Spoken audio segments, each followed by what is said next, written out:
Good afternoon and welcome to the Society of Wetland Scientists November webinar. My name is Kim Ponzio and I'll be the moderator for today's webinar.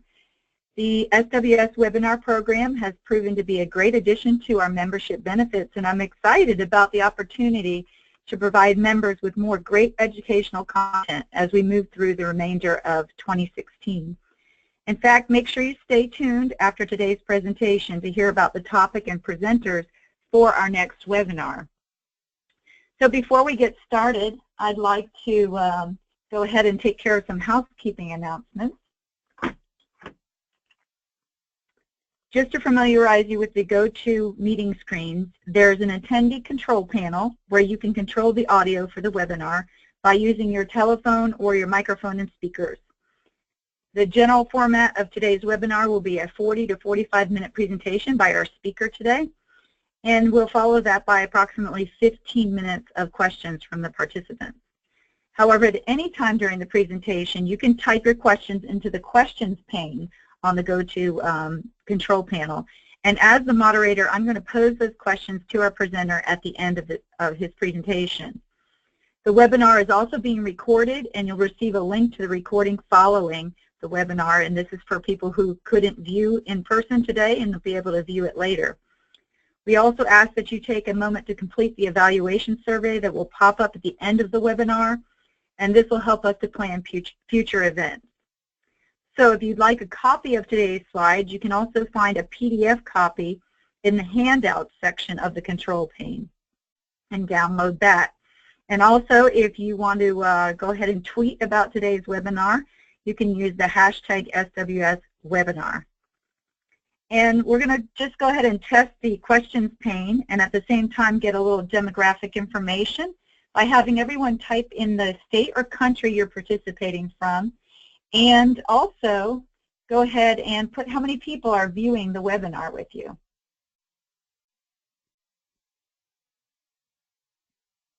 I'm going to wait to see some of those answers.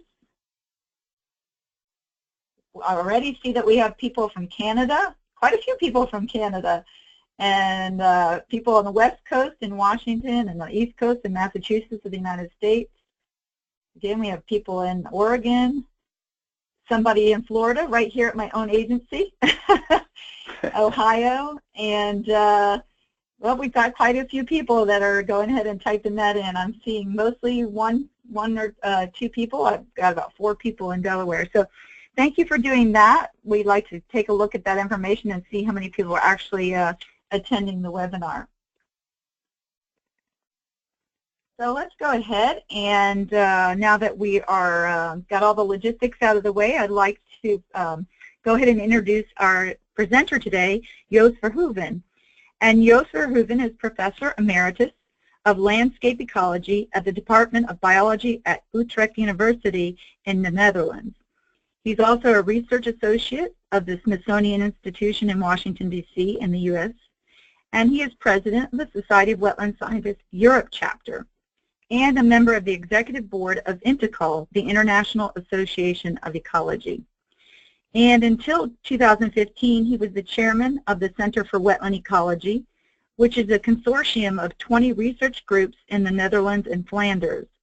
And he acted as the coordinator of the hotspot shallow waters and peat meadow areas of the Dutch National Research Program Knowledge for Climate. His research focuses on the biogeochemistry of wetlands at the ecosystem level, primarily the interactions between the biogeochemical cycles of carbon, nitrogen, and phosphorus, and the relation between biodiversity and ecosystem functioning. His research involves nutrient-related studies of fens, bogs, river floodplains, freshwater tidal wetlands, lake marginal wetlands, and mangroves, as well as the impacts of nutrient loading on wetlands, on water quality, and greenhouse gas emissions in the context of climate change and land use change. And I recently got the opportunity to get to know Joost better in our recent trip to Taiwan and China, and I think you'll be delighted to get to know him a little bit better through this webinar and hopefully some face-to-face interaction at our annual meeting in Puerto Rico next June. So welcome, Joost, and I'm going to turn things over to you.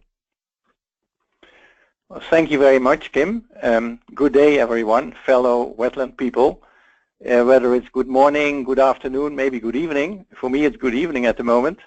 It's a very great pleasure to contribute to the webinar series. And wait a minute, I'm losing my screen. What happens?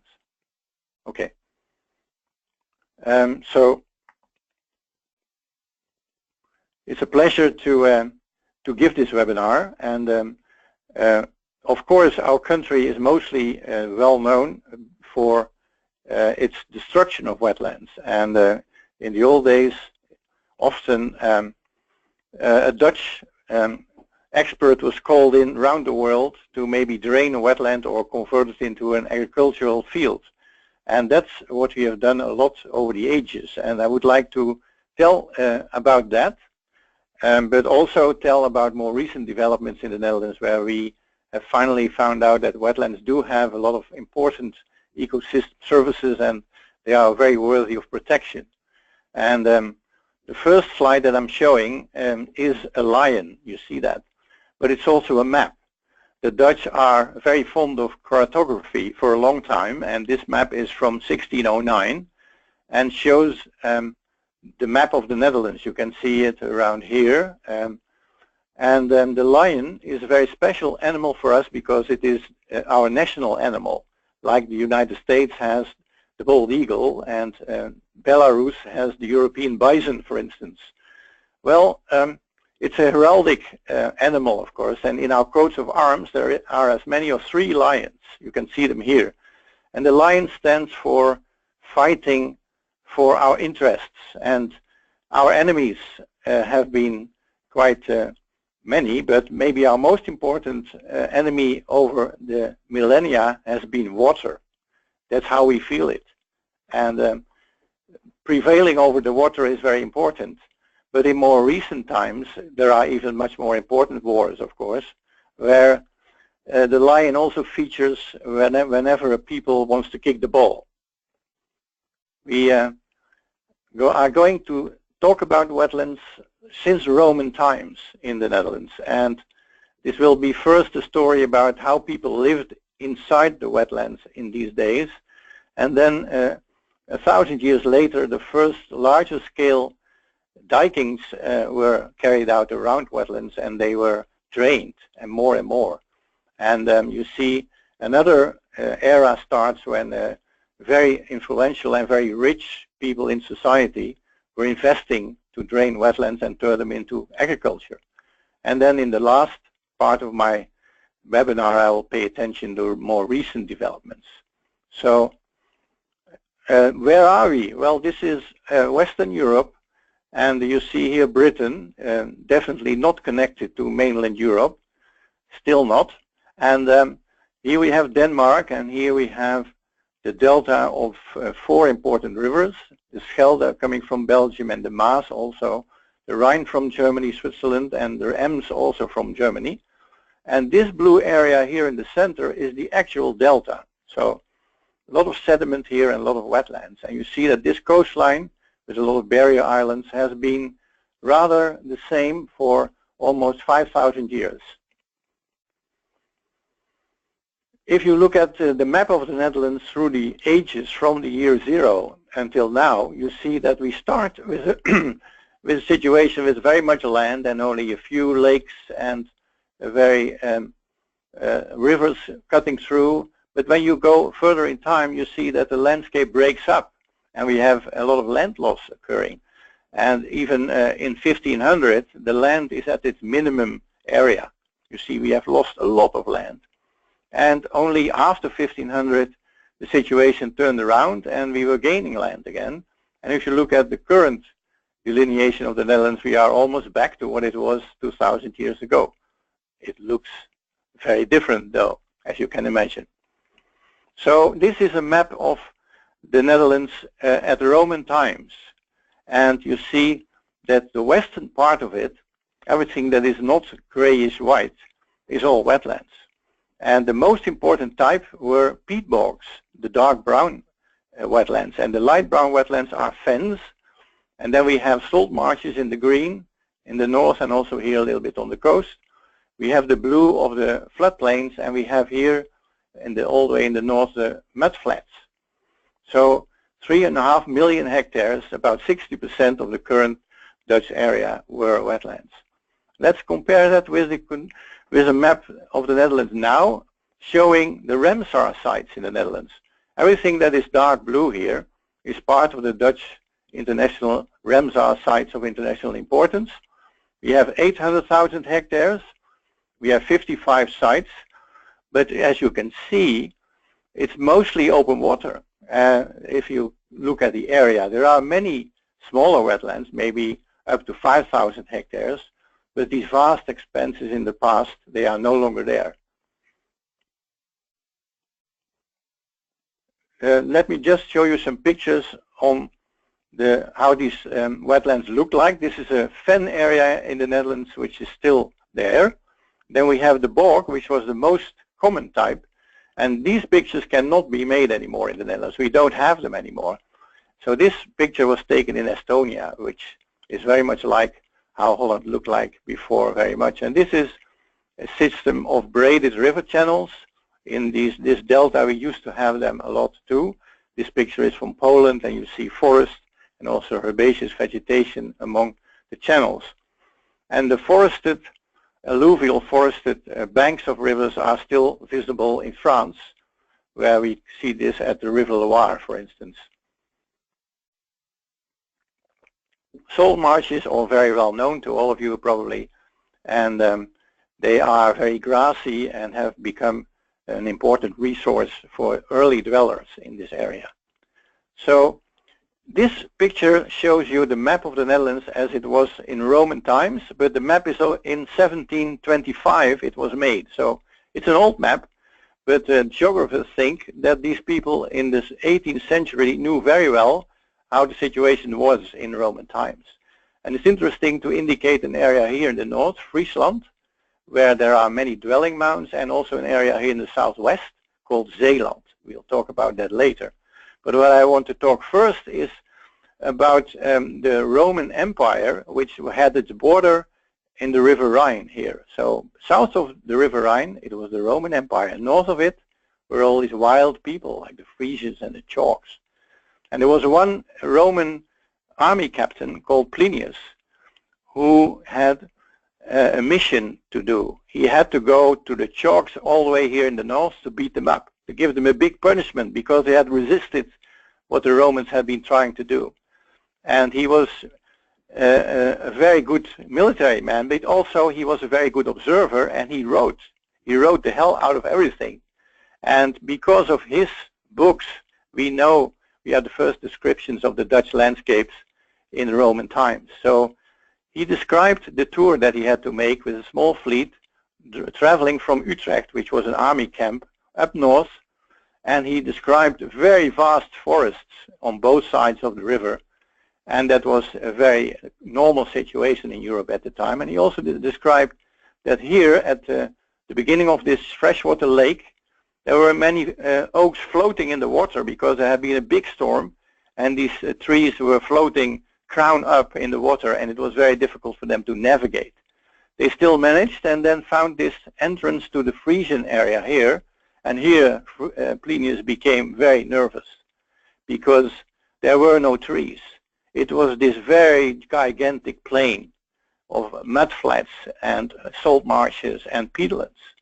And he didn't feel at ease because he was a very experienced traveler in Europe, but there were always forests, and here there were no trees. And he was also nervous because the Frisians who lived here had a very bad reputation of being very ferocious and not loving foreigners. So they hoped to pass by unnoticed, but of course the Frisians had seen them and they were challenging them. And then Plinius ordered his people to go ashore and beat them up. But then the Frisians all went away, and then the Romans were becoming stuck slowly with their heavy weaponry in the wetlands.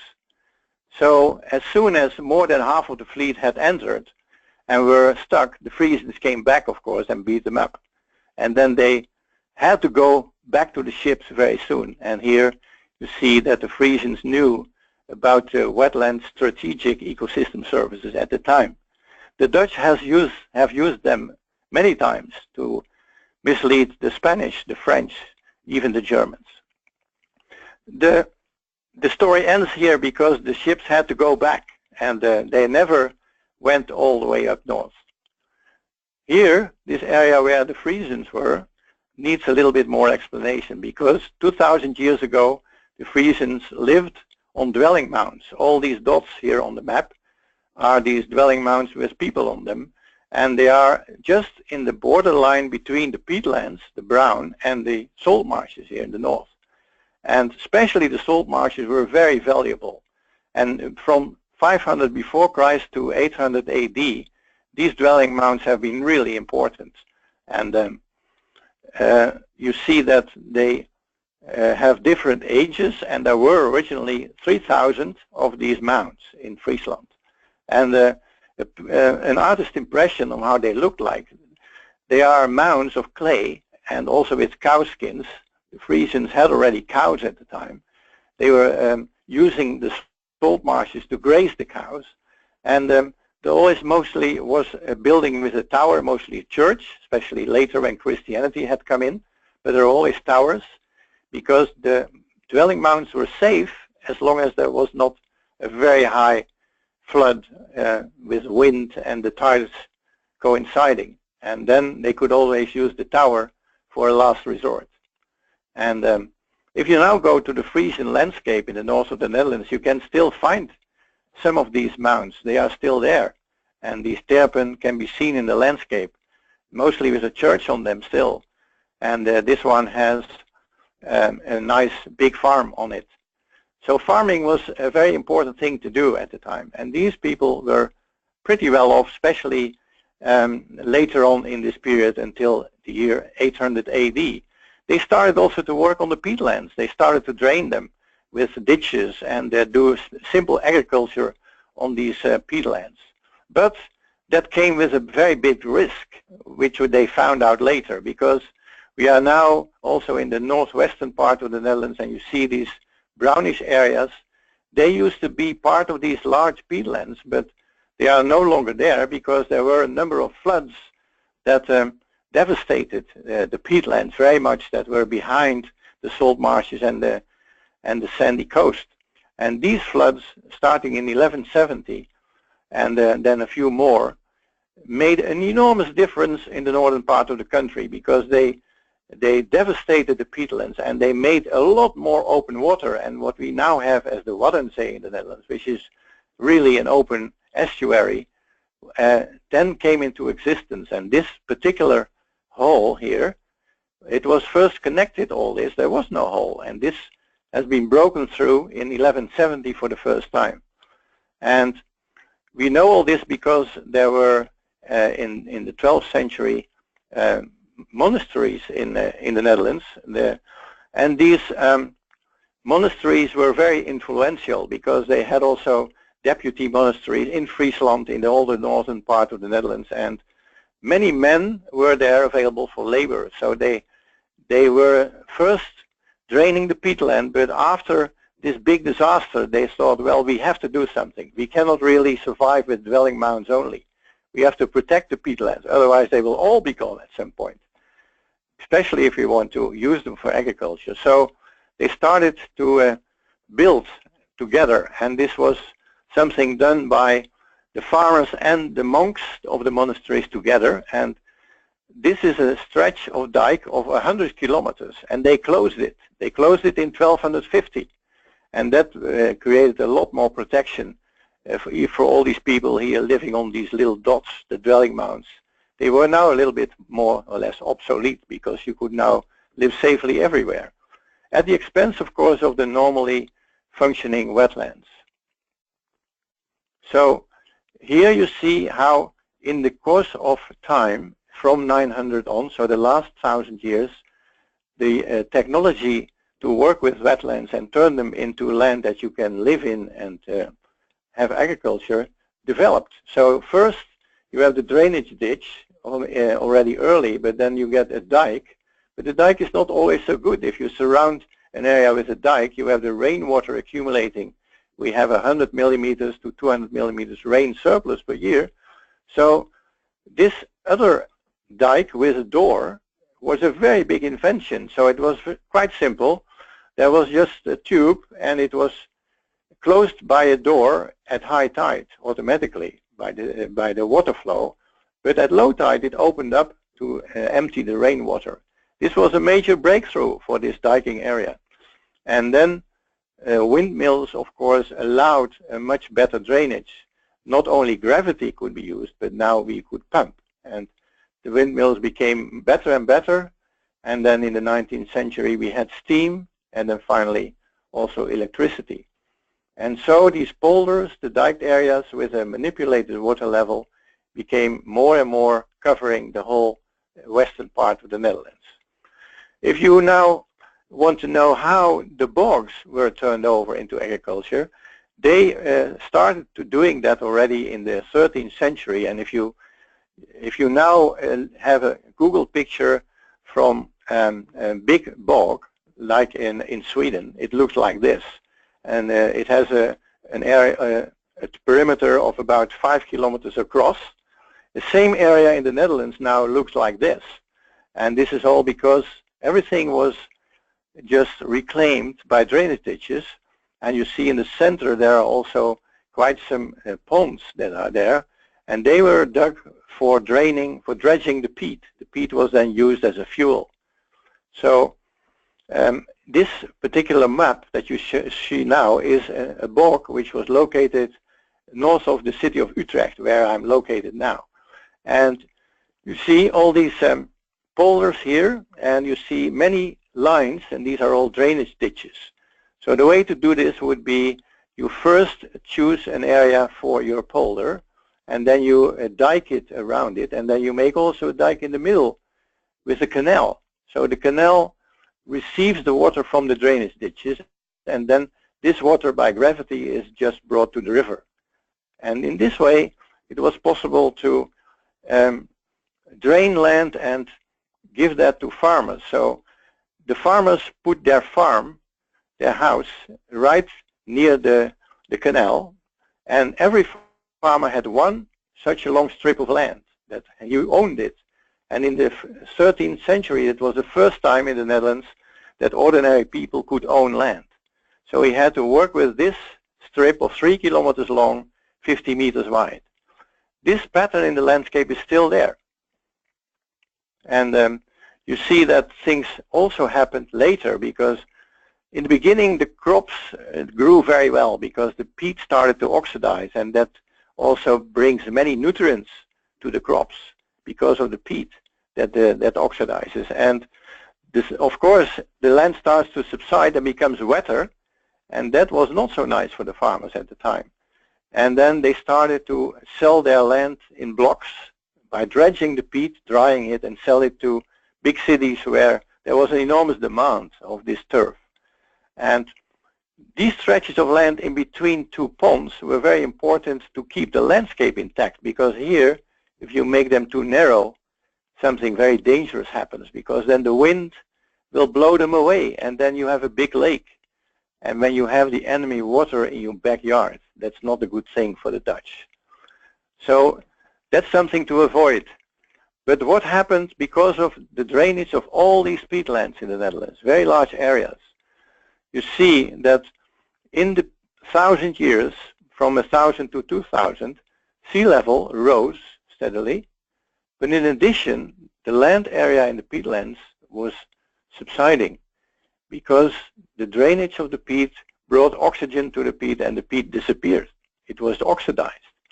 And especially when the windmill was invented in 1500, then the subsidence became much more rapid. And you see that in the beginning, all the land, even the peatlands, were 2 meters above sea level, and now we are ending up 2.5 meters below sea level. And for the future, it's treacherous, because sea level will start to rise more rapidly, as we know, and soil subsidence will also start to become more rapid, because we have more droughts, higher temperatures, and deeper drainage. So this is quite a problem. Let's say a challenge. This is very nicely shown also, this development, in these pictures of a landscape cross-section near Assendelft in the western part of Holland.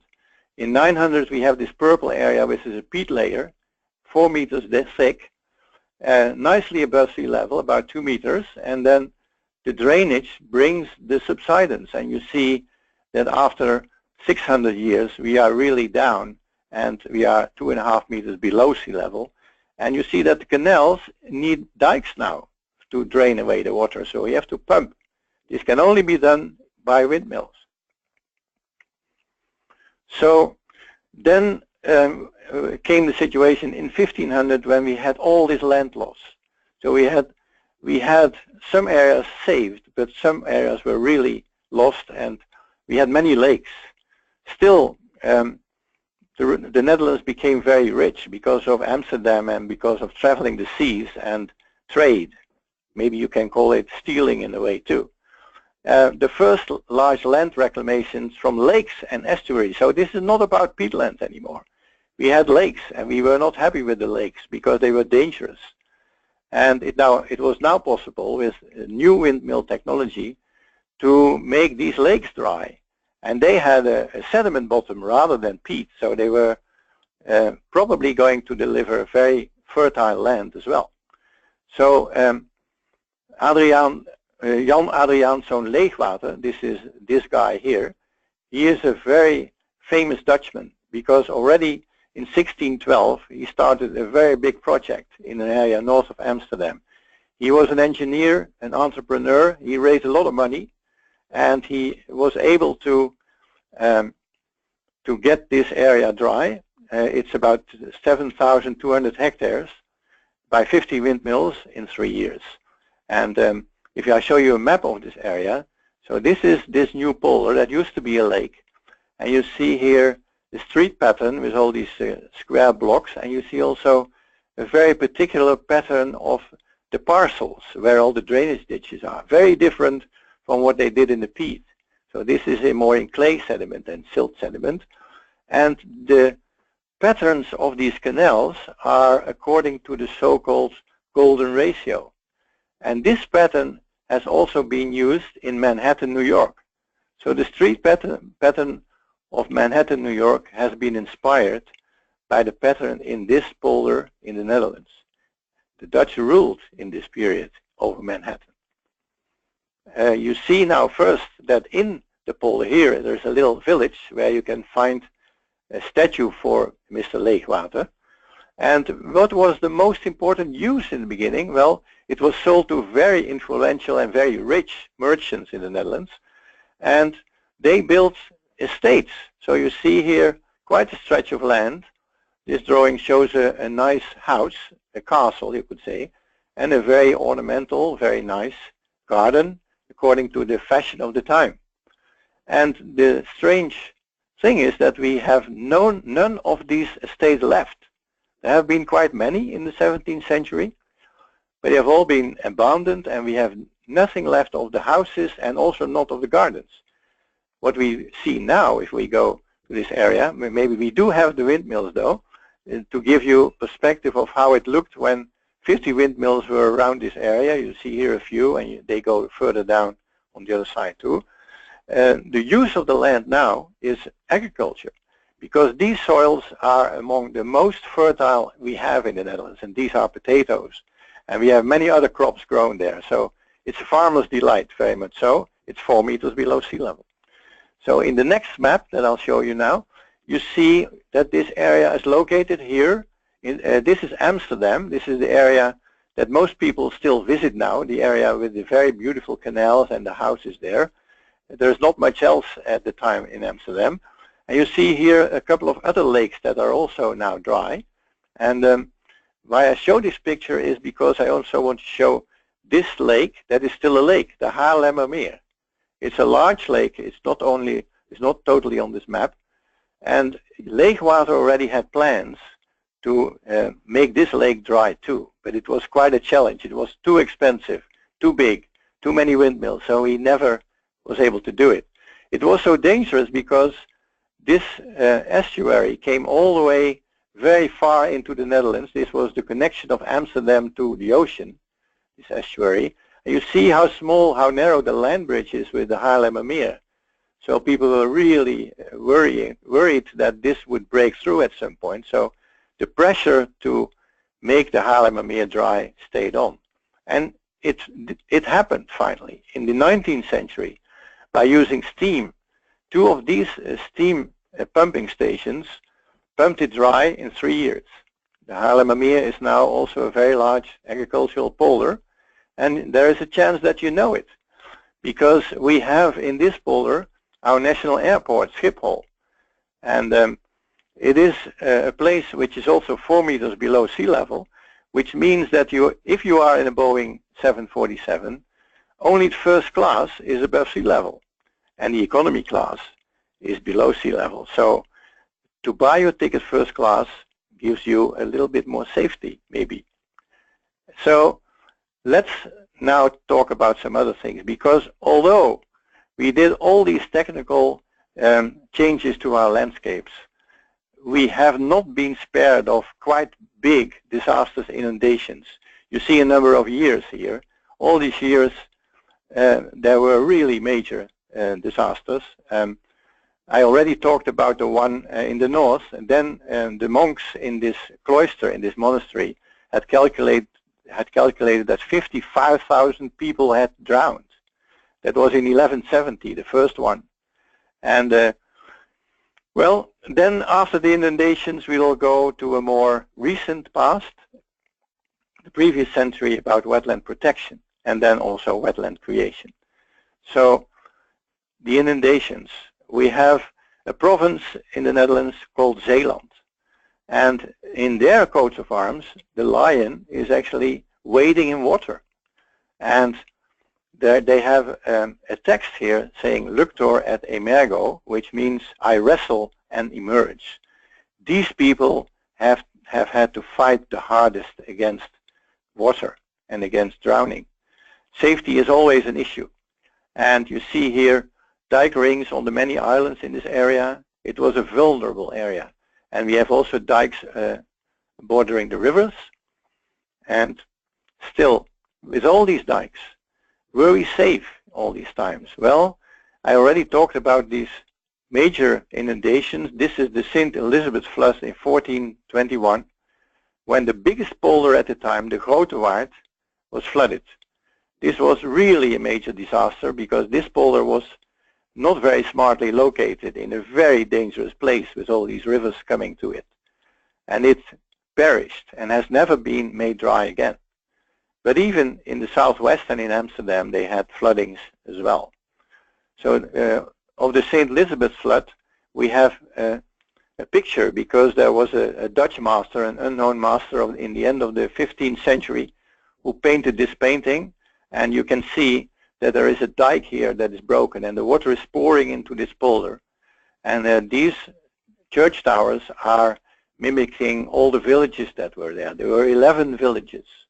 And you see here people trying to save their lives and to save their animals too.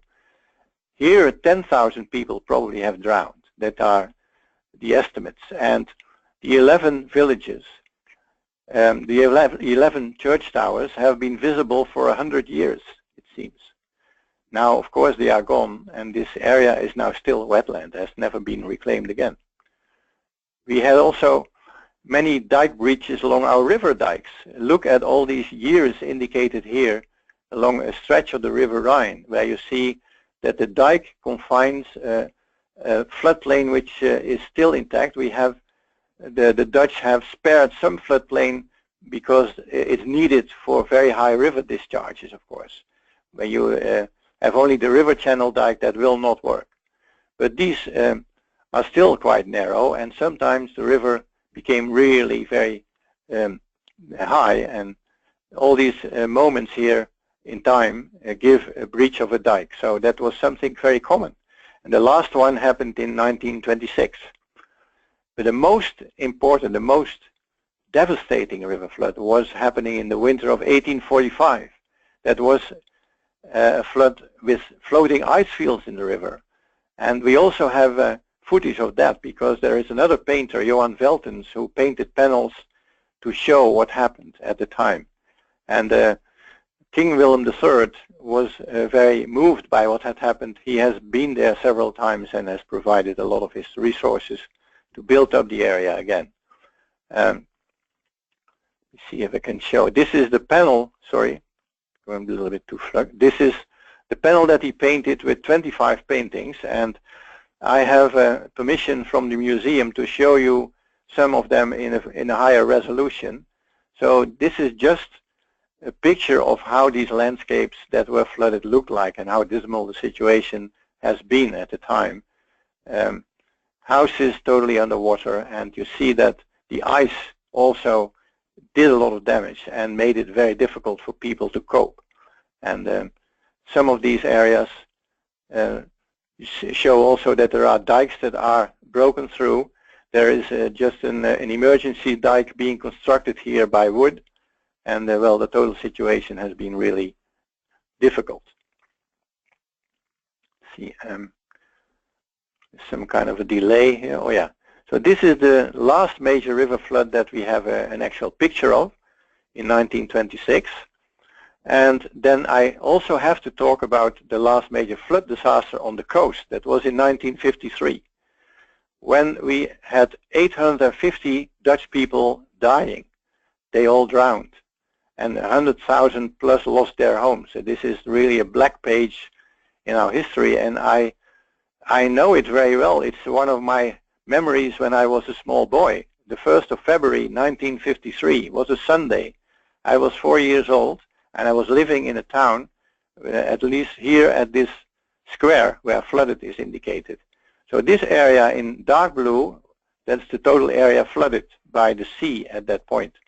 And I still remember that quite some roof tiles had come off our roof because of the enormous storm, and also church bells were ringing all day in the town, and everybody was gathering around the radio to find out how bad the situation had been.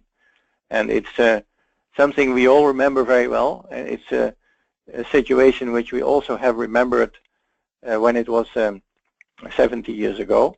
And now the reaction of the Dutch government was the Delta Plan. In 1958 it was launched. So this was something never again. We should not really have this. We should be protected. These people in the Southwest need a much better protection. And this was coinciding with new technology with the engineers. You see how much it has cost in guilders. The real costs were 5 times higher than projected. And what happened was that there was chosen to close off some of these sea branches with dams, some of them half open because they had still to get the river water from the Rhine still had to go into the sea, of course.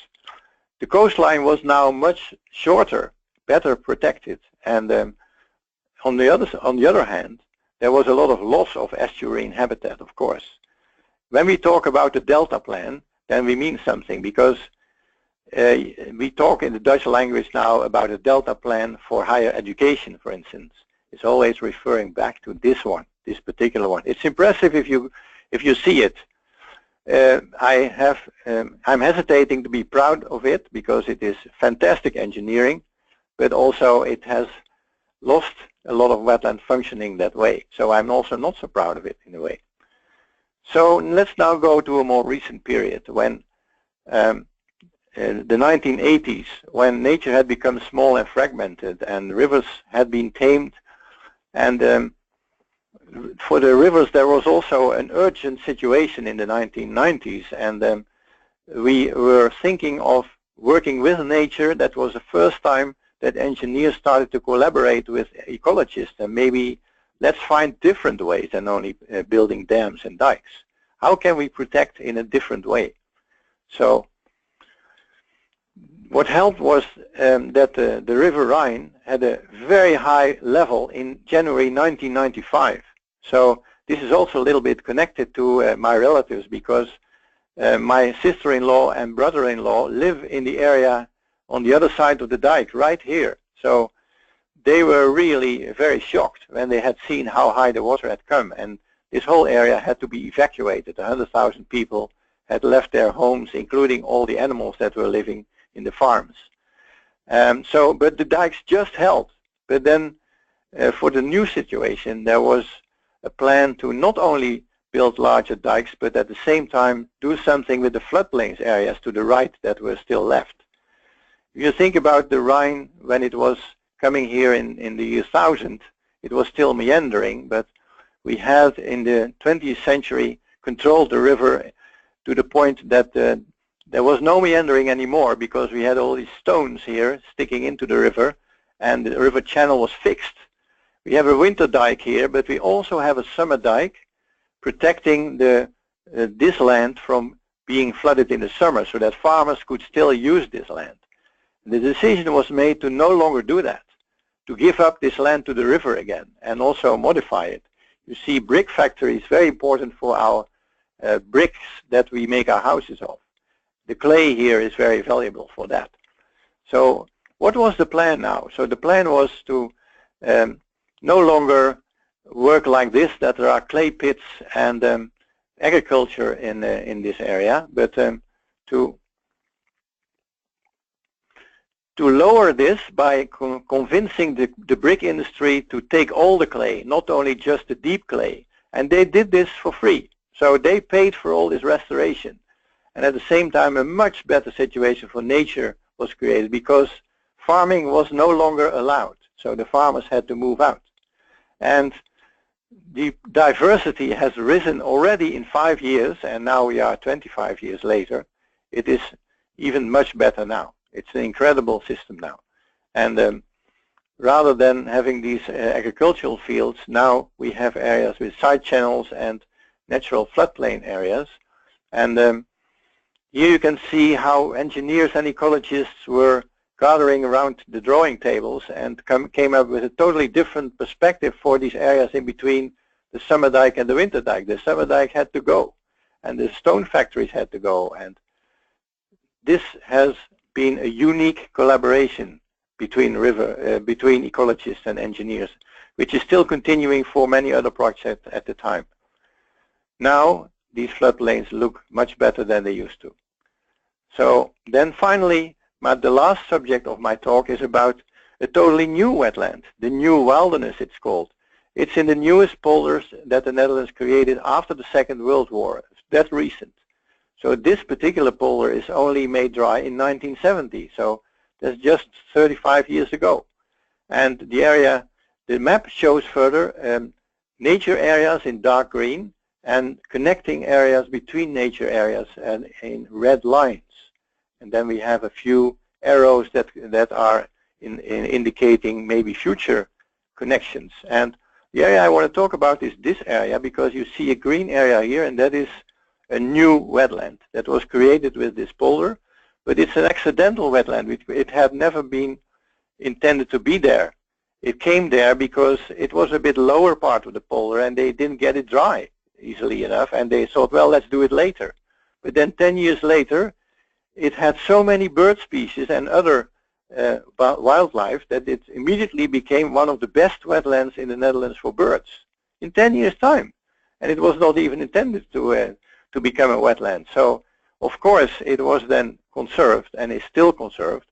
And yeah, it is a very important wetland, and you have to watch the trailer that I cannot show now, because there is a movie on this wetland now. This movie is a little bit like a David Attenborough movie. And it was a big success in our cinemas because it was played 3 years ago, and it was the most successful movie economically, and it beat all the Hollywood movies. So hundreds of thousands to 1 million people of the Netherlands watched this movie and became very enthusiastic about this area. They never had been able to go in there because it's closed off. But now it's opened up and you can do safaris there now.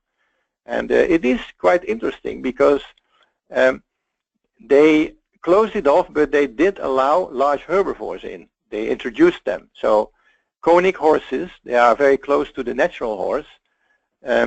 They also introduced cattle. you see, by the way, also the many birds that are now there, ducks, geese, but also all kinds of other reed warblers. Red deer is another species that was introduced. And now these cattle, deer, and horses have become really numerous. And that's now also a challenge because we have 3,000 red deer, 1,100 conic horses, and 360 heck cattle in an area that's just a little bit larger than 5,000 hectares. And the challenge is mostly that the area can feed these animals very well because it's a very fertile area. But because it's so fertile, the animals have a lot of offspring. So there are a lot of young, and then comes the winter, and there is no food. So these animals just have to live on their reserves, more or less, and then the animal mortality of these big animals is about 25%. And that has become a very difficult issue to digest for the Dutch people. So there are all kinds of management measures now to deal with this, but the idea of this particular wetland was not to manage, not to interfere. This is real nature, pristine. That was the idea. But then you can also ask the question, is this true? Is it real nature? Because this is an aerial picture. You see that this part looks a bit like a good wetland, but this part is also part of the reserve.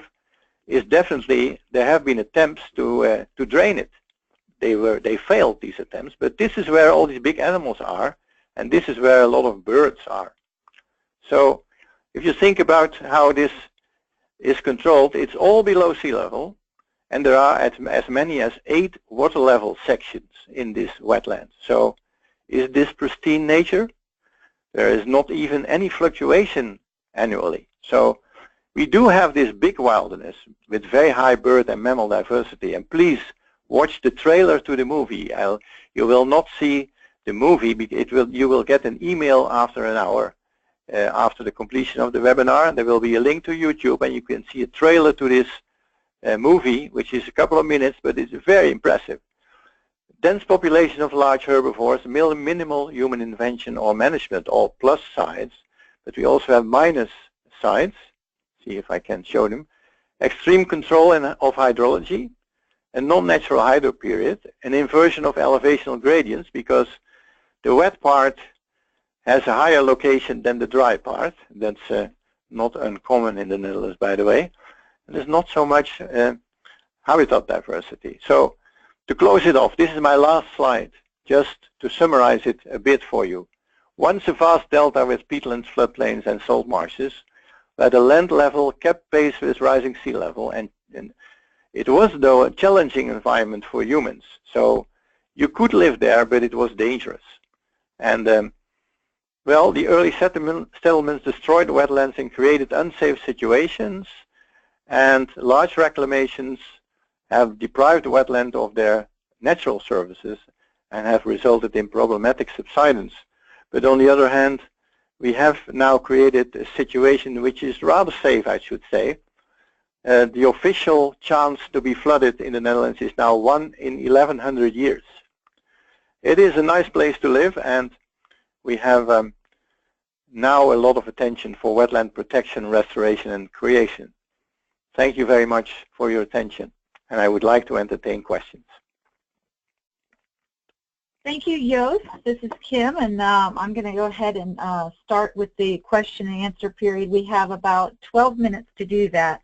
So I'm going to first do the questions that I'm getting from the participants, and then go ahead and type in your questions and send those to me, and I will read those off to Joost. So the first question is, in the Wall floodplain, by what means were the farmers compensated to give up their land and livelihood for floodplain restoration? Were these lands purchased by the Dutch government? Yes, I think that is indeed true. The farmers have been compensated by giving them land which was available on the other side of the dike. So they were able to keep the same area of land. And that was possible in this period because we had a situation where farmers were giving up, because they became old and had no successors, so they were selling their land. So this land was available at this time for these farmers to buy, and then they were subsidized by the government for that. Right. So it sounds like they took it was a perfectly timed opportunity to buy those areas out. I do want to ask about a question I have, and that is about the subsidence in these areas where you're having a really quick sea level rise, and basically are you hoping that wetland restoration will be a way to mitigate or turn that around, like to build marsh? Are there techniques that you're investigating and how to more quickly build the marsh elevation? Yeah, it's a very good question, because it is indeed something that once you start the drainage of these wetlands, that's already centuries ago, it's very difficult to turn it around. Maybe you can make it slower by having higher water levels. Just don't drain as deep. But to turn it around into a peat forming system, that's a different thing. It's not so easy to do. But there are experiments now, because there are experiments with sphagnum, that is peat moss.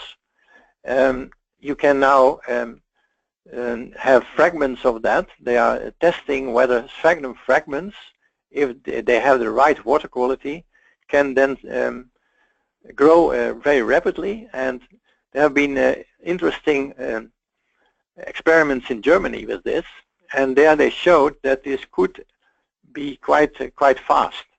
But it would not mean easily that you can overcome 2.5 meters. That's quite a big deal. So mostly what's happening now is looking for strategies to not drain as deeply and still have your crops. So they are thinking about wetland crops. There is even a thought about the so-called temperate rice and things like that, willows for energy. Even some companies come in, like Heineken. Heineken is a well-known brewery, of course, and they want to brew climate neutral in 2020. And they are even now interested, because they are in this particular area in the peat, to help the farmers to keep their water levels high, and to then compensate them for that, if they can have the carbon credits. These kind of developments are now going on. Actually, that brings up another question, too, about mitigation and carbon credits. I kind of wanted to know, the whole time you were showing these areas that had peat soil drainage, about the amount of carbon that was transported out of these areas when the soil was oxidizing. What is the carbon footprint of that peat soil drainage area in the Netherlands? Do you have any kind of estimates on that? Yeah, they do. I cannot give you precise figures, but I can give it in relative terms, because in the province of Friesland, the carbon produced by peat oxidation is the same as the carbon by traffic. So, and that's so you can see that it's really something that counts. It's not a small amount at all. You mean all traffic? All traffic in the province. Yeah, all traffic in the same province. Yeah, so you have the province of Friesland, which is in the north. So in this area where the peatlands are, the peatlands produce the same amount of CO2 as the traffic in this same area. Wow, that's amazing. Yeah. And I know that including motorways. We've done calculations on numbers of dump trucks that have been, transported, as far as you think about a dump truck full of carbon that you're transporting out of a wetland that has oxidizing soils. It's on the order it's a bit like that. 36,000 dump trucks a year or something like that, or something crazy like that. I can't remember the exact number. I have another question, and this is about the Delta Works that you said in 1968 they created a number of dams and sluice gates to kind of block the tides in that estuary, and I see the map with all of the red lines.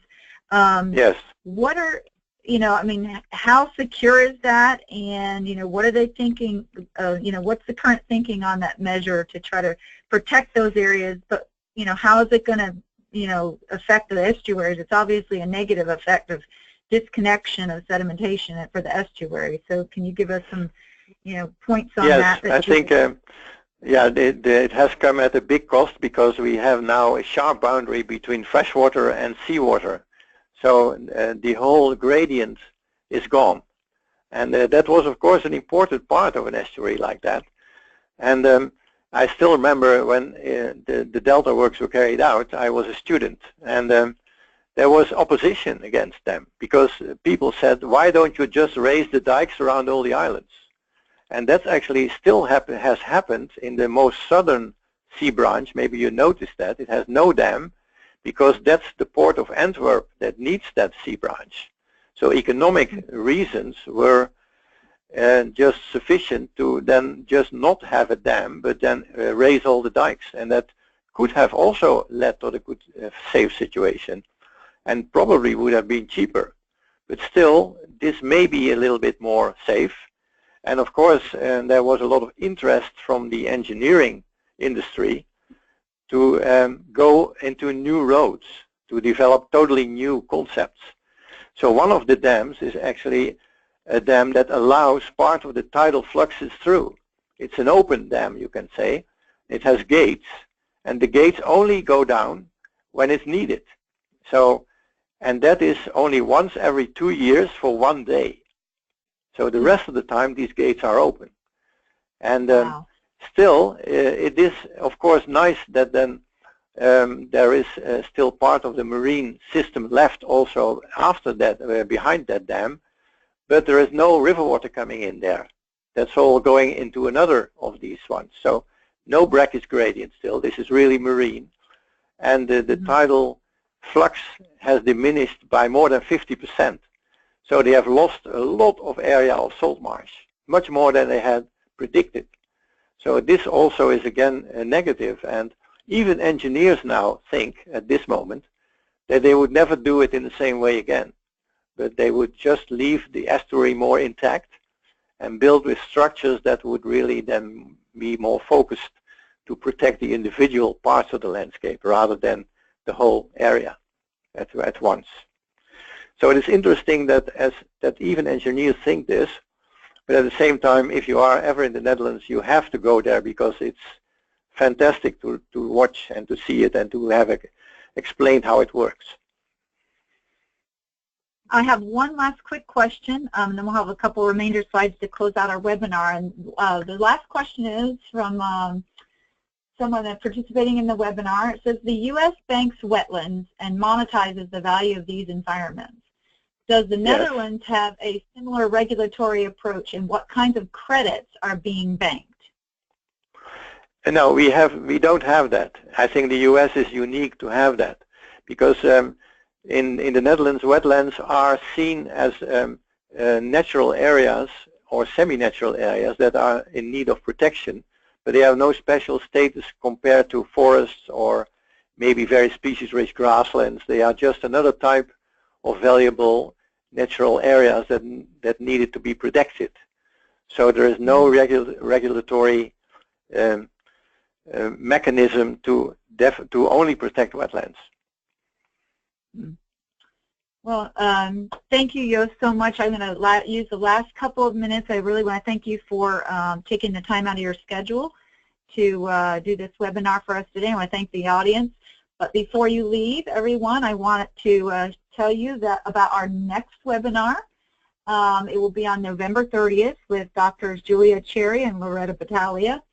And that will be on a Wednesday, so we've had to reschedule that. And if you already registered for it, look for the email that is confirming that there's a change in the time. And if you want to go ahead and register for it, go to the webinars page on our SWS website.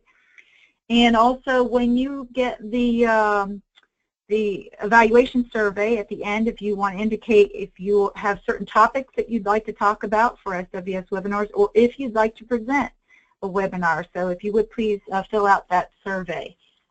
And then finally, I got to give a little shout out to our upcoming annual meeting in Puerto Rico. Will be next June 5th through the 8th. And this is an opportunity for you to share your research, to learn from hundreds of wetland experts, and also to grow your professional network. The abstract submission site is going to open next Monday on November 21st, so get ready this weekend to put together your abstracts. And you can visit all of these things that I'm going to tell you about on the annual meeting website to learn more. And we're asking for sponsors. so we need sponsors in 1 to 5 sponsorship levels and exhibitors. So if you take that time to get an exhibit spot to network and build professional connections at in Puerto Rico. And lastly, you see the little frog up there? We need to name him. So please go ahead and put your suggestion in for the Name the Frog contest. You not only receive bragging rights that you've named the official mascot of the 2017 meeting, but you also get a $25 Amazon gift card. And make sure you spend it through Amazon Smile, because we now get one of the places that can get money from that when you're shopping for the holidays. And then finally, again, I want to thank Jos, and I hope that you all will drop him a line if you had any questions that were unanswered. And look forward to seeing you all hopefully at the annual meeting. I know, Jos, you plan on being there, correct?